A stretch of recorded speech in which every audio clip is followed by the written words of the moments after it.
Reforço Betel. Aprendizagem acontece com olhar de amor. E Prefeita Betinha Magalhães oferecem Jornal Mundial. Olá, boa noite. Boa noite. Tragédia em Pernambuco. O teto de um santuário desaba no Recife e deixa mortos e feridos. O órgão do governo federal diz que o Brasil enfrenta a maior seca da história. A Venezuela sofre um apagão e o governo associa a falha a uma sabotagem. O país se recupera após 12 horas sem o funcionamento da luz. O Papa Francisco se prepara para a viagem mais longa de seu pontificado, onde vai passar por 4 países do Sudeste Asiático e da Oceania. Ataques russos mortais atingem cidades no Nordeste da Ucrânia. O JM traz hoje o cenário político e as propostas dos candidatos a prefeito de Fortaleza, no Ceará. E a inteligência artificial aliada aos veterinários na Coreia do Sul. O governo oferece benefícios fiscais para investir na tecnologia de diagnósticos dos animais. E a partir de agora no Jornal Mundial.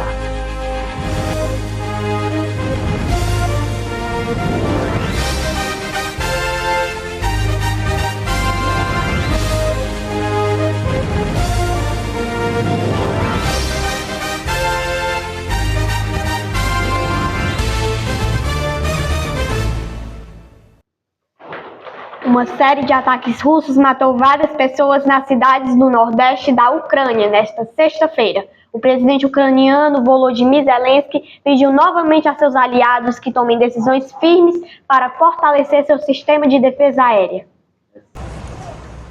Ataques russos em Kharkiv deixaram pelo menos 6 mortos nesta sexta-feira, incluindo uma criança, além de dezenas de feridos. O presidente da Ucrânia, Volodymyr Zelensky, disse que Moscou lançou uma bomba guiada com um drone na cidade e pediu aos aliados de Kiev que tomem decisões firmes para fortalecer os sistemas de defesa aérea. Kharkiv, a segunda maior cidade da Ucrânia, está localizada a cerca de 40 quilômetros da fronteira com a Rússia e tem sido constantemente bombardeada desde o início da guerra em fevereiro de 2022. São exclusivamente ruas, exclusivamente parques, uma grande multidão de civis e um prédio residencial. Novamente, isso é terror em massa. Na verdade, é o assassinato de nossos civis. A Rússia também atacou a região vizinha de Sumi nesta sexta-feira. O bombardeio matou 2 mulheres, enquanto 8 pessoas ficaram feridas. Sumi está localizada do outro lado da fronteira com a região russa de Kursk, onde Kiev lançou uma ofensiva surpresa em 6 de agosto. Autoridades locais informaram que moradores estão sendo orientados a se retirar de 183 assentamentos perto da fronteira com a Rússia. Oficialmente, mais de 21 mil pessoas já abandonaram a região. 2 pessoas morreram e dezenas ficaram feridas no desabamento do teto de uma igreja católica no Recife nesta sexta-feira. As autoridades investigam as causas da tragédia. Uma distribuição de cestas básicas para moradores de Recife terminou em tragédia nesta sexta-feira. Durante a ação, o teto do santuário de Nossa Senhora da Conceição caiu, atingindo os fiéis que estavam no local. Já foram confirmadas mortes e há mais de 20 feridos. Na rede social X, o presidente Luiz Inácio Lula da Silva prestou solidariedade às vítimas, seus familiares, amigos e com a cidade de Recife neste momento. De acordo com o prefeito da capital pernambucana, João Campos, a maior parte das vítimas foram retiradas com escoriações leves e estão em unidades diferentes de saúde. O político acrescentou que as autoridades estão investigando uma possível relação do acidente com a recente instalação de painéis solares na igreja, bem como uma possível falha estrutural. A Prefeitura de Recife decretou 3 dias de luto na cidade. Um órgão de monitoramento do governo federal afirmou que o Brasil enfrenta a maior seca já vista na sua história. A reportagem é de Rodrigo Jesus. O Brasil enfrenta a maior seca já vista na sua história recente, segundo o órgão de monitoramento do governo federal.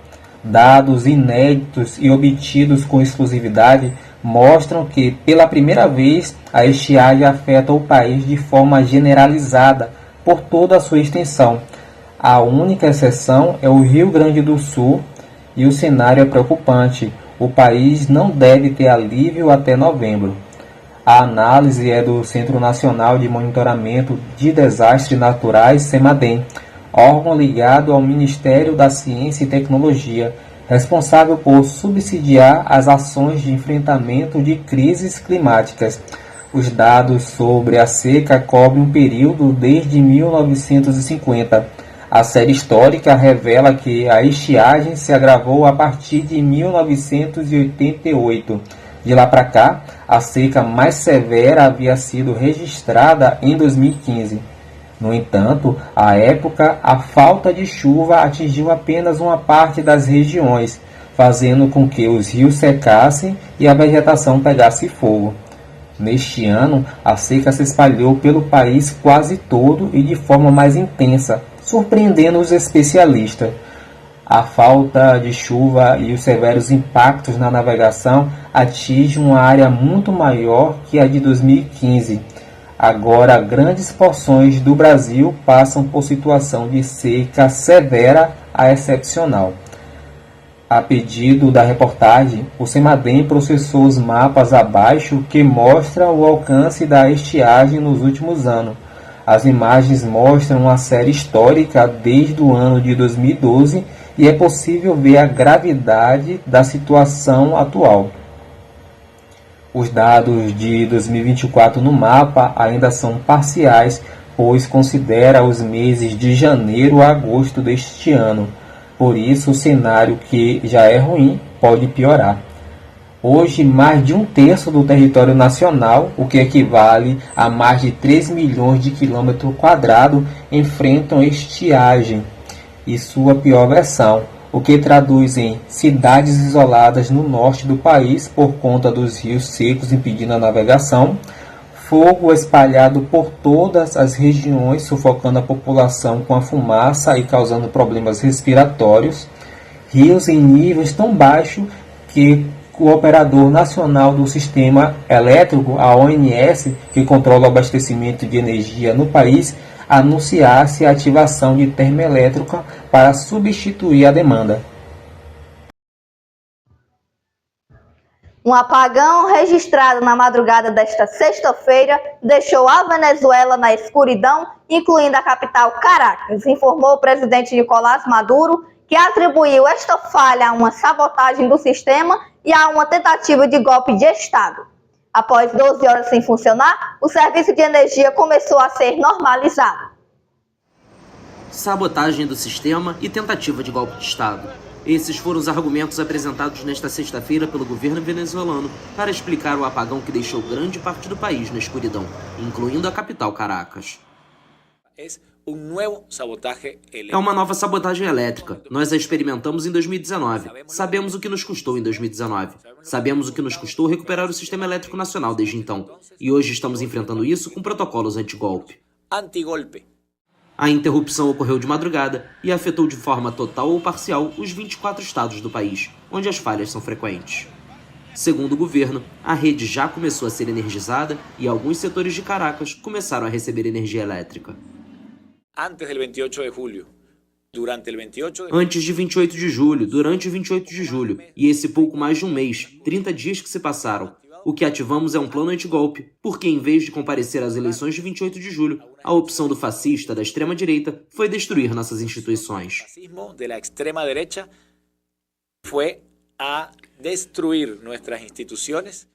A queda de energia ocorre um mês após as eleições, nas quais Nicolás Maduro foi proclamado reeleito para um terceiro mandato presidencial consecutivo de 6 anos, até 2031. Mas a oposição assegura que Edmundo González Urrutia venceu as eleições e que tem as provas para demonstrar isso. Apagões têm sido frequentes na Venezuela há uma década. O governo normalmente os atribui a conspirações orquestradas pelos Estados Unidos e pela oposição para derrubá-lo, embora líderes e especialistas da oposição responsabilizem o governo pela falta de investimento, incompetência e corrupção. A Venezuela começou a recuperar o serviço de energia após o apagão geral. O serviço em Caracas começou a ser normalizado nesta sexta, após 12 horas de um apagão geral em todo o país. Vamos normalizando, regularizando, passo a passo, com garantias, com segurança, disse o presidente Nicolás Maduro em cadeia de rádio e televisão, sem detalhar os números de restabelecimento do sistema. O apagão afetou de maneira total ou parcial os 24 estados do país, onde as falhas elétricas são frequentes. Nas redes sociais, os usuários reportaram uma certa normalização que se estende para outros estados. O retorno do serviço foi intermitente em diversos bairros da capital. Nas redes sociais, usuários também reportaram uma certa normalização que se estende para outros estados. Maduro disse que foi um ataque contra a hidrelétrica Simón Bolívar, a principal geradora de energia do país. Os apagões são frequentes na Venezuela há uma década, especialmente no interior. O governo sempre os atribui a tentativas de desestabilização da oposição, mas especialistas desconsideram esse argumento e os vinculam à falta de investimento, incompetência e corrupção. A seguir, o Papa Francisco se prepara para a viagem mais longa de seu pontificado. E o cenário político e as propostas dos candidatos à Prefeitura de Fortaleza.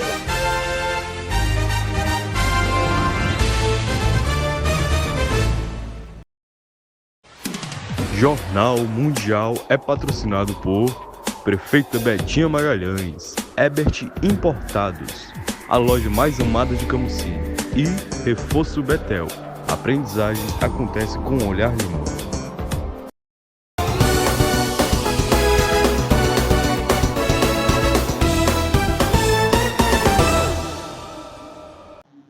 Caio Teles traz ao vivo para a gente as propostas dos candidatos à Prefeitura de Fortaleza e como anda o cenário político.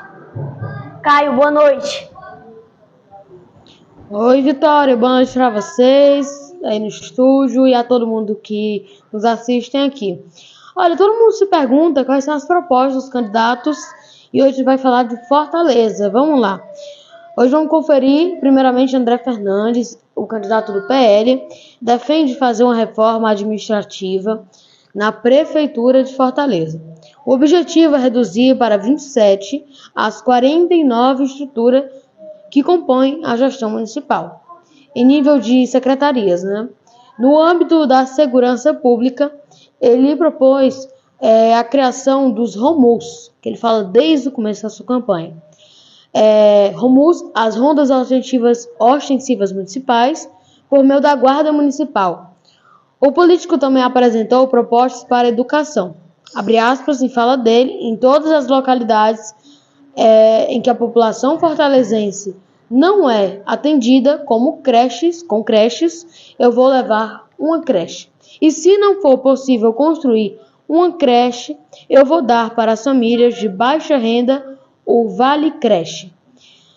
Na área de moradia, o André evidenciou a ideia de transformar imóveis abandonados em conjuntos habitacionais, citando como exemplo o centro da capital.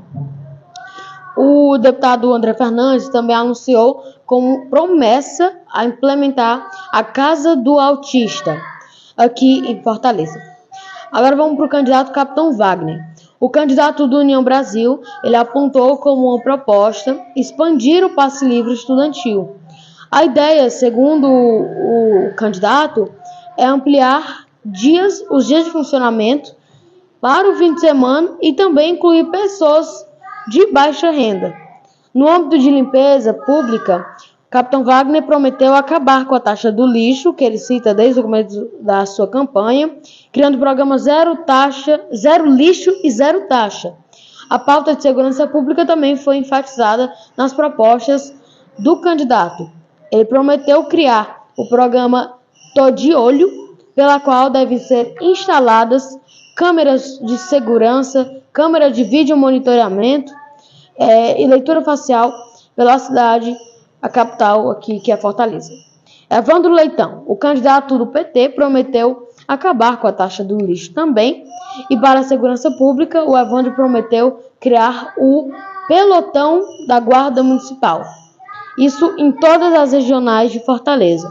O deputado estadual também prometeu criar o pé de meia, só que a versão municipal. A ideia é trazer o programa federal de poupança estudantil para o âmbito fortalezense, o âmbito da nossa capital de Fortaleza.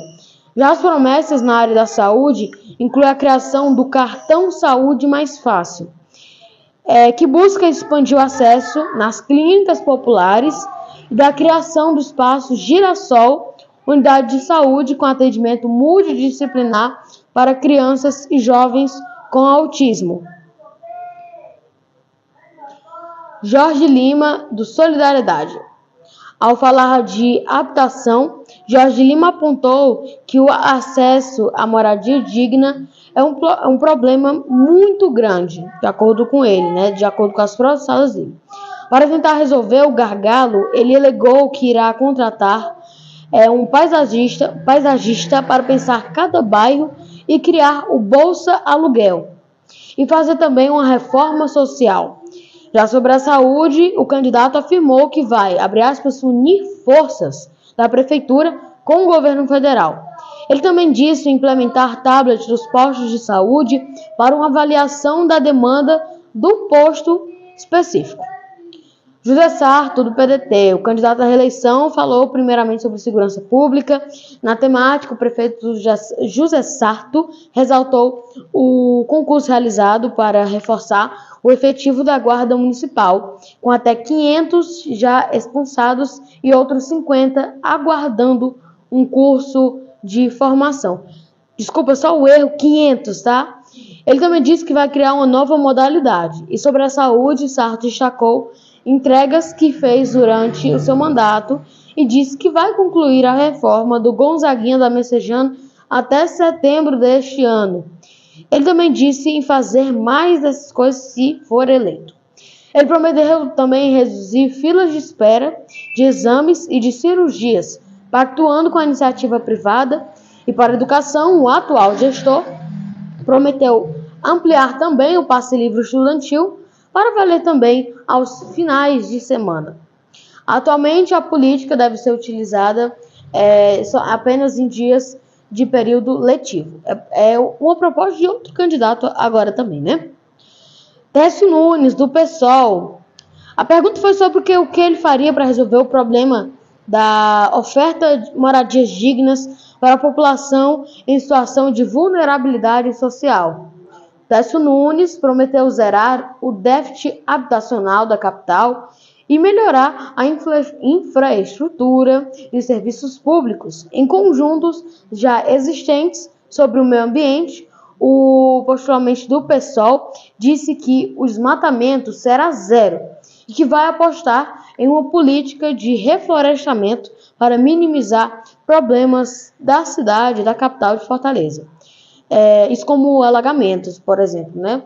Para a educação, ele prometeu construir mais creches, valorizar os profissionais, mas ele não citou uma quantidade específica.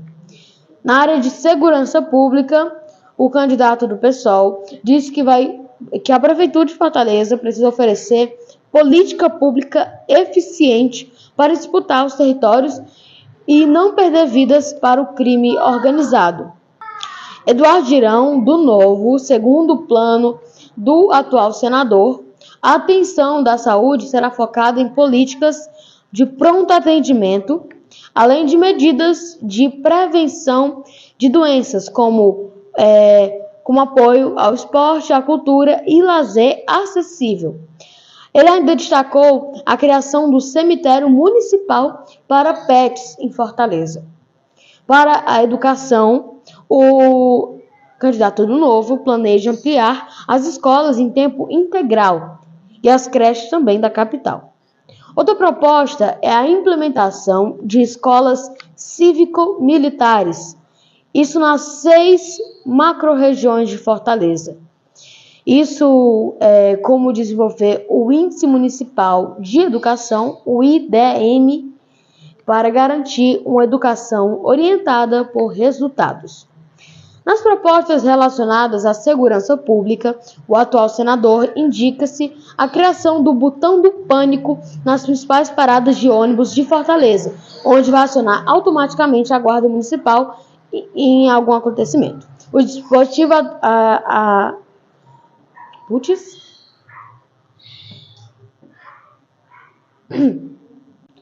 As propostas de Chico Malta e Zé Batista não foram repassadas. É isso, lembrando que isso é um grande resumo, porque as propostas são grandes, né? Vitória, é isso, eu volto com vocês. Realmente está muito corrido. Muito obrigada, Caio, pelas suas informações. Um ótimo domingo para você. Hora de sabermos da previsão do tempo para o domingo. Marcelo, boa noite. Como fica o tempo para o domingão? Oi Alice, boa noite para você, para Vitória e boa noite para você. No sul, boa noite para você. No sul, a frente fria se desloca e aumenta as condições de chuva forte no norte, na Serra do Rio Grande do Sul, no oeste e sul de Santa Catarina e no sudoeste do Paraná. O dia já fica mais encoberto e chuvoso. O tempo fica firme apenas no litoral, leste e norte do Paraná, com um pouco de vento. Pode chover a qualquer hora em Florianópolis. A capital de Santa Catarina terá mínima de 16 e máxima de 25 graus. No sudeste, domingo de sol, tempo firme e seco na maior parte da região, com as temperaturas subindo. A umidade do ar pode ficar em atenção em Belo Horizonte, na cidade do Rio de Janeiro e em São Paulo, com valores abaixo de 30%. Alerta para o interior paulista, onde os valores de umidade relativa podem ficar abaixo de 20%. A capital paulista terá mínima de 14 e máxima de 32 graus. No centro-oeste do país, o deslocamento de uma frente fria no sul aumenta a quantidade de nuvens no oeste e sul de Mato Grosso do Sul, mas não chove. O predomínio ainda é de ar seco e tempo firme nos 3 estados e no Distrito Federal. Valores de umidade relativa do ar podem ficar em alerta em Brasília, Goiânia e Cuiabá, que terá mínima de 24 graus e máxima de 40. Na região Nordeste, sol entre nuvens e chuva a qualquer momento em Alagoas e Sergipe. Salvador pode amanhecer com chuva fraca, que perde força já no início da tarde. O tempo firme e o calorão ainda são destaques no interior da região Nordeste, com pouco de vento e umidade em alerta. Em Recife, a capital de Pernambuco, terá mínima de 23 graus e máxima de 29. Na região norte do país, tempo firme na capital Belém, em Macapá, Porto Velho e Palmas, com destaque para as máximas bem altas durante a tarde. Chuva concentrada no Acre, Amazonas e em Roraima, podendo ocorrer durante o fim do dia em forma de pancadas mais irregulares. Manaus terá mínima de 25 e máxima de 36 graus e Boa Vista, mínima de 23 e máxima de 32. Um bom domingo a todos. Vitória, Alice. Muito obrigada, Marcelo, pelas suas informações. Um ótimo domingo para você. O Papa Francisco inicia na segunda-feira a viagem mais longa e distante do seu pontificado, um total de 12 dias em que vai passar por 4 países do Sudeste Asiático e da Oceania. A turnê representa um desafio diante de sua idade e saúde frágil. O Papa Francisco inicia na segunda-feira a viagem mais longa do seu pontificado, um percurso de 12 dias por 4 países do Sudeste Asiático e Oceania. O roteiro do líder da Igreja Católica começa em Jakarta, capital da Indonésia, onde vai ficar de 3 a 6 de setembro. De lá, vai partir para Papua Nova Guiné, depois Timor-Leste e finalmente Singapura, onde encerra a viagem no dia 13 de setembro. Esta será a 45ª vez que o Santo Padre vai ao exterior, desde que assumiu o posto. A ideia é tratar de assuntos como diálogo interreligioso, ecologia, migração e o papel da Igreja no acesso à saúde e à educação. A rota estava planejada para 2020, mas foi adiada devido à pandemia de Covid, e agora representa um desafio para a saúde do pontífice de 87 anos. Francisco, que normalmente se desloca em uma cadeira de rodas ou com a ajuda de uma bengala, foi submetido a uma grande operação abdominal em 2023 e, em novembro, teve que cancelar a viagem à COP28 em Dubai devido a uma gripe. O Papa vai fazer a jornada acompanhado por um médico e 2 enfermeiras, como de costume. A programação também inclui um dia de descanso em Jakarta. O pontífice não viaja ao exterior há quase um ano. A última vez foi em setembro de 2023, quando esteve em Marsella, no sul da França. Mose, um Golden Doodle de 5 anos, começou a andar de forma estranha na Coreia do Sul e o diagnóstico foi feito por inteligência artificial. No país asiático, o governo vem oferecendo benefícios fiscais para apoiar a empresa de serviços veterinários a investir cada vez mais na tecnologia. A inteligência artificial começa a ser utilizada na medicina veterinária. Na Coreia do Sul, um Golden Doodle de 5 anos chamado Mose começou a andar de forma estranha e o tutor levou ao veterinário. O diagnóstico foi feito por inteligência artificial e não por um humano. O país asiático é líder global na produção de semicondutores e já adotou rapidamente os novos usos da tecnologia. Um desses dispositivos, o Excalibur, ajuda os veterinários a detectar anormalidades nos raios-x em segundos, tornando os diagnósticos mais rápidos e fáceis de explicar.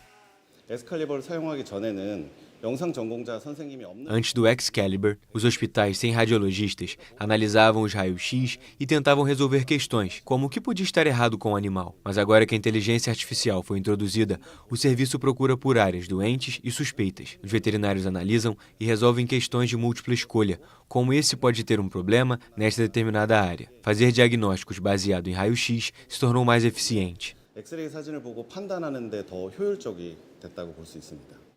A leitura dos exames de Mose revelou uma luxação no joelho.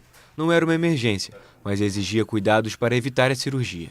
De acordo com a criadora do software, a empresa sul-coreana SK Telecom, o Excalibur, tem uma taxa de detecção de doenças de até 86%. Muitos veterinários acreditam que a tecnologia transformou a capacidade de diagnóstico. Cães com doenças cardíacas, por exemplo, tendem a ter corações dilatados. Usamos um método chamado VHS, que costumava exigir a medição manual, uma por uma. Mas agora, a inteligência artificial pode mostrar o resultado em 15 segundos. Então é muito mais conveniente. O serviço já está disponível nos Estados Unidos, Austrália e em alguns países do Sudoeste Asiático. Era muito difícil para os donos de animais de estimação entenderem, mas agora que o médico mostra os resultados da análise de raio-x usando inteligência artificial, é intuitivo e muito fácil de entender. Empresas sul-coreanas trabalham em maneiras de integrar a tecnologia aos cuidados com animais de estimação, como banheiros inteligentes para detectar doenças urinárias ou coleiras inteligentes, que monitoram a frequência cardíaca e a temperatura corporal. O governo oferece benefícios fiscais e incentivos para apoiar empresas de alimentação animal e serviços veterinários. Quanta tecnologia, né? Verdade. O Jornal Mundial de hoje encerra por aqui. Para rever nossas reportagens, volte o vídeo aqui no YouTube e não se esqueça de seguir nossa página lá no Instagram, TV Mundial Oficial. Boa noite! Boa noite, um ótimo domingo.